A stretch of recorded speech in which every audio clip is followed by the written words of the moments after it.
Ce qui distingue le jupitérien, au sens de l'astrologie relativiste, du martien, au sens de Michel Gauquelin, c'est que le jupitérien est limité dans le temps, mais pas dans l'espace. Et le martien est limité dans l'espace, mais pas dans le temps. Qu'est-ce que ça veut dire? C'est-à-dire que le jupitérien, il peut fonctionner sur tous les plans possibles. Mais il a une structure de temps, une structure cyclique à respecter, qu'il ne peut pas éviter de respecter parce que c'est quelque chose qui est gravé en lui. Comme on dirait dans le livre de Jérémie, écrit en lui. Et le martien, ce qu'on appelle le martien, c'est donc le personnage gauquelinien, c'est-à-dire celui qui appartient à une catégorie socio-professionnelle. C'est pas forcément Mars, ça peut être Mars, Jupiter, Saturne. Lui, il n'a pas de structuration du temps. Par contre, son espace est structuré. Il y a des choses qu'il ne peut pas faire.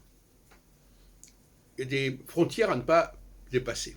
Alors que le jupitérien, lui, il est limité dans le temps, mais au niveau des frontières, il n'y a pas de frontières. Voilà ce qu'il faut retenir.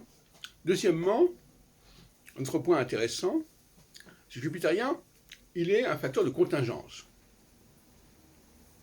Alors que le saturnien, si on veut, celui qui correspond au cycle de l'astrologie mondiale, de 7 ans, en 7 ans,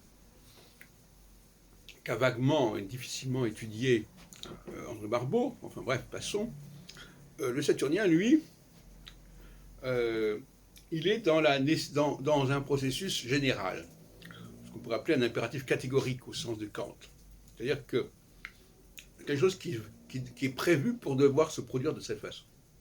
Mais le jupitérien, lui, il apporte un élément de contingence qui peut modifier le processus saturnien.